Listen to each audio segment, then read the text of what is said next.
Hi everyone, welcome to my YouTube channel. In today's video, I'm going to talk about boss battles. Now, there are three different types of boss battles and I will be covering them all today. The first one is typically the guild boss. So those are Kiki and Pope. You basically fight inside your guild in order to try to attack as much damage as you can and get rewarded for how much damage you have dealt. The next boss is what I typically refer to as the world boss. So it's sitting here in Knight's Trial.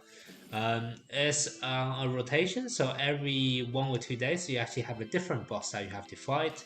Every single one of them have slightly different skills, and therefore you do have to employ a slightly different strategy depending on who you are battling against. Now, the third type of boss is what I refer to as the event boss. So here we have an event where we need to battle against Aphrodite in order to get some roses. There's also another version of this game mode, which is against the mermaid. And once again, I think you battle them trying to win as much of the game item as possible. Let's start off with the guild bosses. They're actually really straightforward because you will notice that any of your moves will deal high amount of damage to them. This is because they have zero defense. So unlike the world bosses, who I will talk about later, actually have high defenses, and you may want to bring in some armor breaking knights such as Capricorn Shura, who can ignore the enemy's defense. For guild bosses, because they already have zero defense, you don't have to worry a thing about them. Just simply bring out your highest damage dealing knights. In one of the future videos, I'll probably cover who are the best knights for boss battles, but for the time being, simply just use your highest damage dealing ones. For Kiki, you probably don't even need to bring any support knight because Kiki simply doesn't deal enough damage to you in order to wipe out your team. So very straightforward here. For the Pope, on the other hand, it can probably deal enough damage, so I'll probably suggest do bring one support knight. It can be a semi-support knight, such as Aris Mu, who also deal a lot of other benefit, but definitely bring someone who can heal you up a bit. There's also one skill of the Pope that you have to be wary of, which is his ability to confuse your knight. So when your knight is under confusion, what happens is they will attack their allies instead of the boss. So one easy way to avoid this happening is simply turn off the auto mode and take notice of when your knight may be under confusion. And when that happens, simply don't use any ultimate charge move. Simply wait for the confusion to go away so that your knight is targeting the boss again, and then start releasing of your ultimate charge moves. Alternatively, you can also just bring in a knight who has the ability to get rid of confusions. Moses is a good character who can remove all kinds of debuffs. However, because Moses is a protector knight, he deals pretty weak damages. So I wouldn't actually recommend you bring Moses into guild boss battles because you'll find out your damage output is actually lowered by quite a bit. Uh, it's simply just not worth it. The best support knight to bring in against the Pope will probably be Hound Asterion, especially if you manage to unlock level 30 of his clothes, where he gains the ability to get rid of confusion.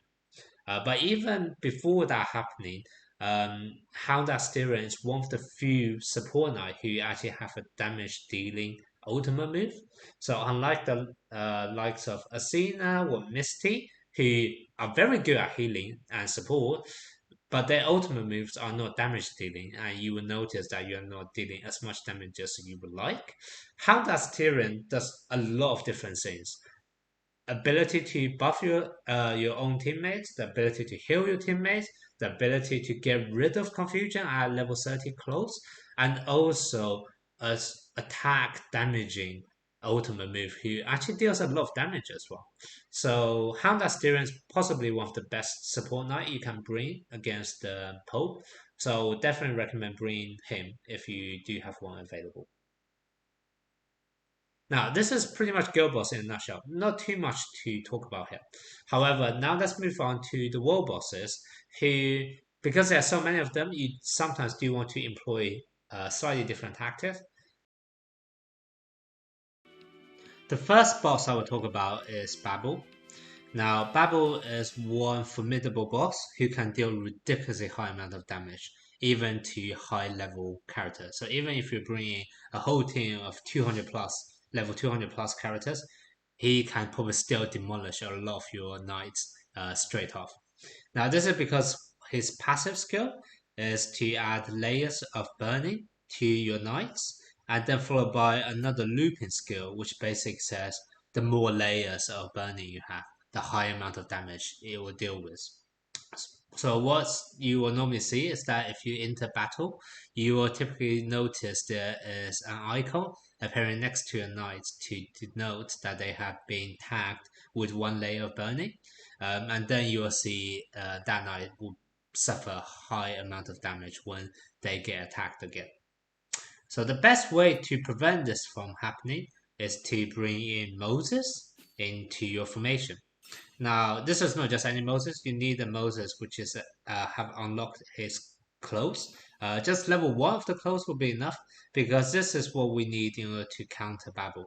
You want to use the skill that basically purify all of your debuffs. So what happens is that when Moses enters the battle, every so often he will actually remove all of the different layers of burning that Babel is going to place on your characters. So Babel can place as many as he wants, but every once in a while Moses will just wipe out all of them to make them clean, and Babel will need to start from the beginning in terms of his damage contribution again. So very useful against Babel. Moses, because he is a protector knight, normally he doesn't actually deal much damage, so normally it's not a character you want to bring into boss battles. However, he just counters Babel so conveniently that I believe he's one of the must whenever you go into Knight's Trial against Babel. Let me just show you a quick clip of this in action.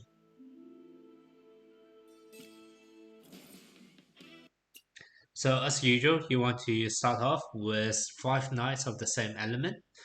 This is actually probably optional against Babel because if you're actually at low level, Babel can wipe out your team pretty much instantly. So maybe you would actually need 10 strong full level characters. But this is up to you, depending on how strong you are and how long you can sustain against the damage output Babel can release.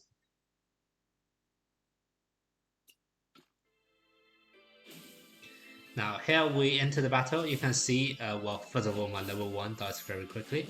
Now you can probably notice there is an icon around my Sagittarius, one which is circling around. That basically shows he has been tagged with a layer of burning.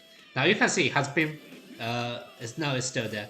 That circling around, and now you can see I also have it against my Shura. So both of them have an icon circling them around which denotes the burning layers. Now what you will notice later is the layers will actually disappear because Moses is gonna the removal of the debuffs, etc. I believe, yep, they have already been removed now. Moses passive has been into account, so it removes some of the floating burning layers. Now unfortunately, obviously, Shura got tagged again with one, but you will notice later on, I believe now it has already been removed. So as you can see, Moses is super useful against Babel, is able to remove those layers of burning pretty rapidly after you have been tagged with them, and that is very important in order for you to sustain long enough in this battle in order to deal a high amount of damage.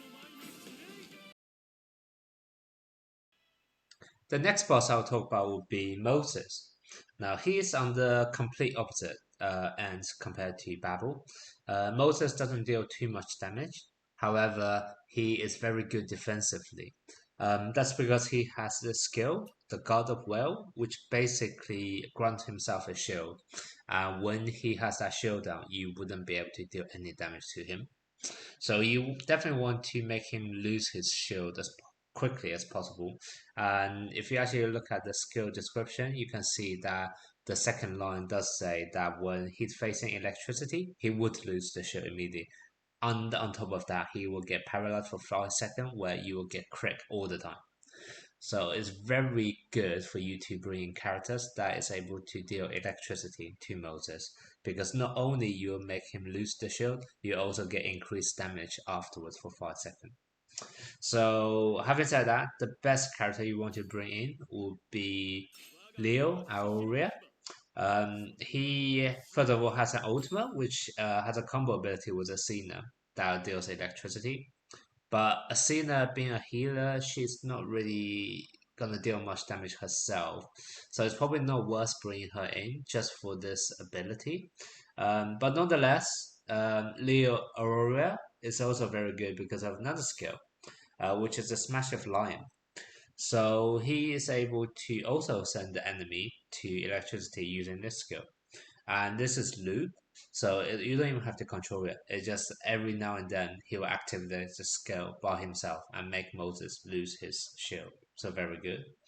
Um, the other one would be Sheena. Sheena also have um, ultimate, which basically attack the enemy 7 times, and every single attack has a 50% chance of dealing electricity. So if you're saying about that, you deal damage 7 times, each one 50%, you almost guarantee that Moses will be affected with electricity and therefore also lose his shield. So another very good character. And the good thing is both of the characters I mentioned are actually very good against boss as well, because all of their ultimate are the ones which attack multiple times. Now normally when you are in the map, attacking multiple times doesn't seem like dealing a lot of damage, but when you're up against the boss, there's only a single target. So this is actually attacking, Sheena is actually attacking the boss 7 times consecutively. And that's why the damage output is massive. So definitely try to bring those two characters in if possible. Now here you can see Moses has his shield up, so all of the attacks are immune now. So if I release an ultimate, you see it's immune. But if I release Sheena's attack, see, in the middle of her attack, she inflicted the boss with electricity, and Moses loses the shield straight away. And that's exactly what you want to do. Make sure Moses loses his shield when you're attacking. If it happens that he has the shield, but you don't have any way of getting rid of it for time being, I would suggest holding off from your ultimate attack, because it's just not worth it. Once again, you see, when he has a shield, he is immune, so I just wasted my ultimate attack there.